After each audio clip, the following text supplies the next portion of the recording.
Goblok wis udan kok air.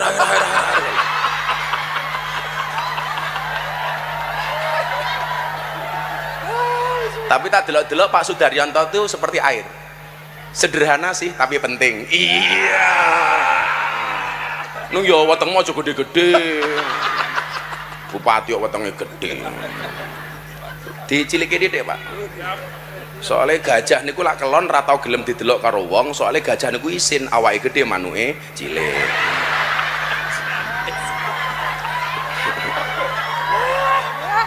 Lah Pak Daryanto ki wetenge gede gegek manuke.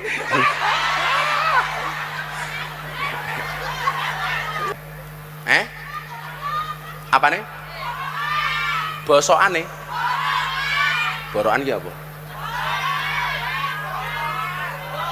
Oh kon borong. Oh kon borong. Es tehmu jek akeh ra?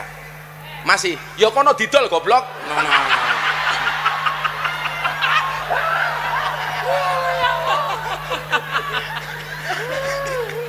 Dolen dhisik, engko lak rong payu wis takdir. Alhamdulillah wassalatu wassalamu ala rasulillah amma ba'd. Segala puji hanya milik Allah subhanahu wa ta'ala Rabb semesta alam. Salawat dan salam mudah-mudahan tercurah bagi junjungan kita Nabi Allah Nabi Muhammad sallallahu alaihi wasallam. Alhamdulillah setelah viral di media sosial bahwasanya Gus Miftah telah mengolok-ngolok dan mengatakan goblok kepada penjual es dan akhirnya dia minta maaf karena desakan Pak Prabowo. Kita ketahui bahwasanya menghina bukan ajaran Islam, apalagi dia sebagai seorang tokoh agama, ya, utusan presiden, tidak diperkenankan menjadikan dirinya binasa karena telah mengolok-olok orang lain.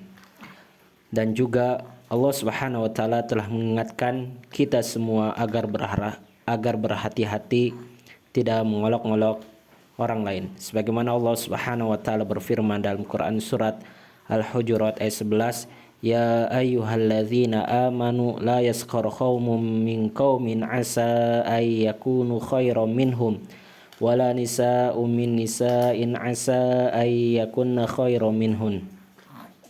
Wala talmizu anfusakum wala tanabazu bil alqab bi'sal ismul fusuqu ba'dal iman wa man lam yatub faulaika humuz zalimun." Wahai orang-orang yang beriman, janganlah suatu kaum mengolok-olok kaum yang lain, karena boleh jadi mereka yang diperolok-olokkan lebih baik dari orang yang mengolok-olok. Dan jangan pula perempuan mengolok-olok perempuan lain, karena boleh jadi perempuan yang diolok-olok lebih baik dari perempuan yang mengolok-olok. Janganlah kamu saling mencela satu sama lain, dan janganlah saling memanggil dengan gelar-gelar yang buruk. Seburuk-buruk panggilan adalah panggilan yang buruk adalah fasik setelah beriman. Dan barang siapa yang tidak bertobat, maka itulah orang-orang yang zalim. Dalam hadis juga diriwayatkan, al-muslimu akhul muslim, la yazlimuhu wa la yakzuluhu wa la yakzibuhu wa la yahkiruhu at-taqwa hahuna. Wa yashiru ila sadri salasa marrat bihasbi imri'in minasyari an akharul muslim. Kulul muslim alal muslim haramun damuhu wa maluhu wa irduhu, rawahu Muslim. Seorang muslim adalah saudara bagi muslim yang lain, tidak boleh menzalimi, menelantarkan dan merendahkannya. Ketakwaan itu di sini Nabi menunjuk dada beliau 3 kali. Cukuplah seorang muslim melakukan keburukan jika ia merendahkan saudaranya sesama muslim. Setiap muslim haram darahnya, hartanya dan kehormatannya bagi muslim yang lain. Hadis riwayat Muslim. Dan juga Allah Subhanahu wa taala langsung jawab, ya, setelah Gus Miftah ini mengolok-olok, Allah angkat derajat bapak ini dengan banyak travel yang mengajak umroh langsung ke Mekah dan Madinah. Dan alhamdulillah Allah Subhanahu wa taala buktikan bahwasanya siapa yang mengolok-ngolok maka sebenarnya dia telah mengolok dirinya sendiri dan merendahkan dirinya sendiri. Bahkan sebenarnya perkataan Gus Miftah ini tidak mendasar dan tidak mencontohkan sebagai seorang tokoh agama. Dan juga dia juga pernah berkata bahwasanya barang siapa yang merendahkan orang lain namun dibalas dengan senyum maka dia akan modar. Nah, ini pertentangan antara ceramah dia yang dulu dengan ceramah dia yang sekarang. Semoga diambil hikmah dan kita sebagai seorang muslim harus berhati-hati dalam berkata dan bersosialisasi. Semoga Allah Subhanahu wa taala memberikan kita tetap hidayah. Sampaikan salam saya kepada penjual es teh tersebut, teman-teman. Melalui video ini, bismillahirrahmanirrahim, saya izin untuk mengumrohkan beliau. Insya Allah di umroh akbar saya di bulan Ramadan, saya akan berangkatkan di awal Ramadan beliau untuk berumroh. Tolong yang mendengar, melihat video ini untuk segera nge-share atau memberi tahu info saya.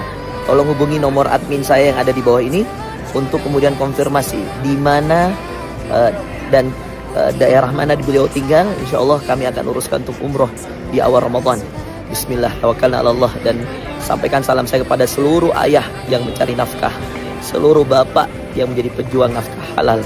Saya begitu sedih melihat video tersebut. Saya berdoa pada Allah semoga penjual es teh tersebut dikuatkan Allah, cari nafkah yang halal untuk keluarganya. Ya, sesama ayah yang mencari nafkah tentu terasa betul bagaimana perjuangan kita. Barakallahu fiik, silakan share. Jangan pernah menghina orang. Kalau orang itu balas menghina, kita nggak akan masalah. Yang paling cilaka adalah ketika kita menghina orang lain, sementara dibalas dengan senyuman. Modar kita kadang. Es tehmu ci oke ra? Masih. Yo kono didol goblok.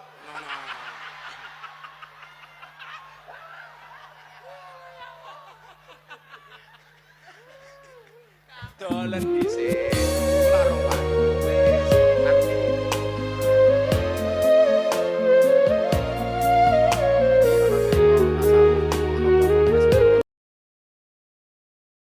Kalau riba itu ada 73 tingkatan levelnya. Yang paling rendah itu seperti seseorang berzina dengan ibunya sendiri. Itu karena beratnya dosa riba. Tapi yang kita garis bawahi adalah lanjutannya, kata Nabi SAW, dan yang paling beratnya dosa riba. Jadi kalau level 1 yang paling rendah itu adalah setara dengan zina sama ibu, maka level yang tertingginya kalau kita naik ke atas angka kita naikkan ke hitungnya bukan dari 1 ke 73 tapi dari 73 ke atas ya. Ke 73 itu anggap yang paling tinggi. Maka yang paling tingginya dosa levelnya riba adalah setara dengan menghinakan seorang muslim. Jadi kalau antum anggap remeh badannya, fisiknya, kulitnya, rambutnya, bajunya, apa saja, itu dosanya berat sekali. Sama dengan level tertingginya riba. Sementara level terendahnya riba itu sama dengan level tertingginya zina. Itu luar biasa ya. Karena zina itu babnya ada banyak levelnya. Yang paling berat zina dengan mahram. Ibu sama anak, ayah sama anak.